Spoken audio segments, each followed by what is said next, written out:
Developing tonight, a radical new bill is about to be signed by the governor of Oregon that would enforce insurers and taxpayers to fund free abortions for virtually any reason at any time, including sex-selective and late-term abortions. Critics have called this grisly and appalling. Trace Gallagher sets up this story for us live from our West Coast newsroom. Hi, Trace.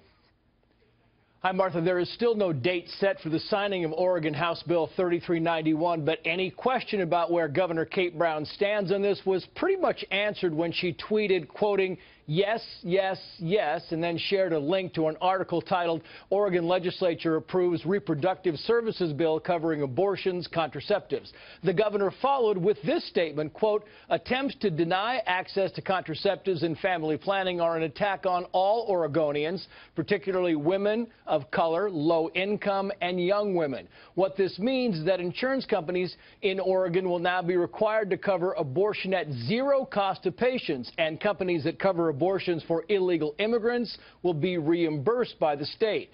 Religious employers and insurers that currently do not cover abortion are exempt, but any women who fall into those categories would also have their abortions covered by the state. Planned Parenthood, which is struggling financially and has recently shut down 4 clinics in Oregon, helped draft this bill and then lobbied to pass it. Some GOP state lawmakers say the law is a gift card to Planned Parenthood and that state taxes should not go towards something that many Oregonians are morally opposed to. Listen to both sides. It's important to have abortion as an option so that women have a chance to really choose when their pregnancies happen, and that every baby is a planned and wanted baby. We're totally against it because of the abortion component of it. Abortion is taking away the innocent, an innocent human life, and this bill will inevitably increase abortion. Oregon Democratic lawmakers say this bill will protect reproductive rights regardless of what happens on the federal level, referring, of course, to the Trump administration and congressional Republicans pushing to defund Planned Parenthood. Martha. Trace, thank you. Here with more, Lila Rose, founder and president of Live Action, and Danielle McLaughlin, author and political commentator. Welcome to both of you. Thanks. Danielle, let me start with you. I mean, on the face of it, the need to allow late-term, even full-term abortions for, an illegal immigrant. I mean, this is the most extreme example. Sure. Who could just arrive in Oregon and say, this is what I'd like to have done, and the taxpayer needs to pay for it, seems very extreme. No? Sure it does. When you use that example, when you use the example of a low-income woman who's working 3 jobs, who's had 3 children that she doesn't want to otherwise have, this bill doesn't just allow for funding for abortion. It's contraceptive care, it's preventive care, it's pre-cancer screenings, it's a whole host, frankly, of health care for women, and actually that Obamacare currently covers, that a state like Oregon, Maryland also, is concerned that will go away if the GOP changes healthcare protections in this country. I think it's horrific because women deserve better than abortion. And this Oregon bill is basically saying women, undocumented immigrants, whomever, abortion is a solution for your problems. Killing children up through the 9th month of pregnancy for any reason is a positive thing. So positive, we're going to force insurance companies, we're going to force individuals to buy those plans, we're going to force taxpayers in Oregon to pay for it.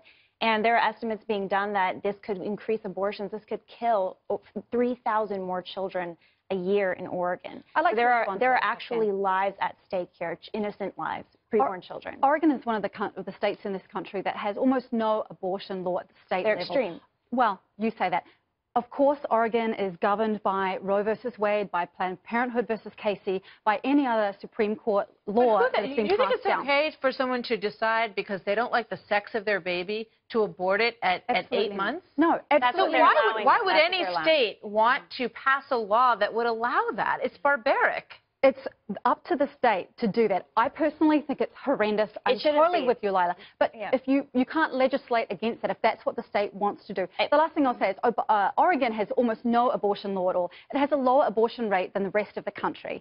So you can say, oh, more access to abortion means more abortions. That's not the case with Oregon. But they tend to, in 1994, they passed the first physician-assisted suicide, and then you have 5 more states that ended up allowing that as well.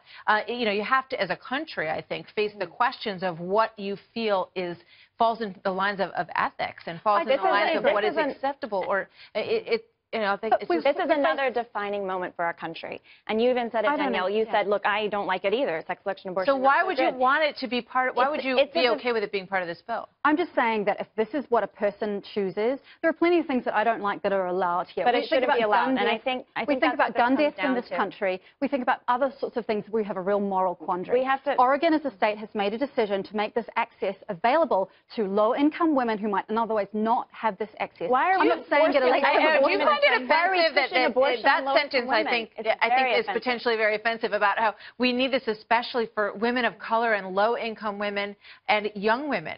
I think to myself, well, you know, this is about it's the opposite of the dignity of a woman to say, kill your child in order to get ahead in life, in order to deal with your problems. What's going to happen to that woman, whether she's low income, she's young, she's just going to be then the mother of a child who's dead and have the same problems in her life and the same challenges. I think what you're ignoring. Any problems. This bill adds problems.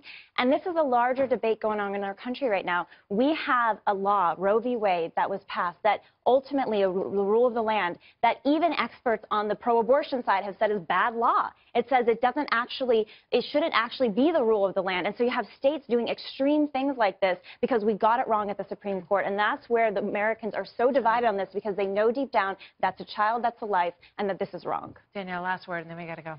This is about more than abortion, and I think we need to think about it in a global sense. This is about access to health care, whether you earn $100,000 a year or whether you earn $1,000 a month. So it's not just about abortion. But it does include these elements that people find. Yes, it does. But there are plenty of these kinds of things that have really terrible and very trying elements, and other very important elements that mean that women can make economic decisions that are ultimately health care decisions. Send the bill back. Take out abortion. We've got to leave it there, ladies. Thank you very much for bringing your opinions to the table tonight.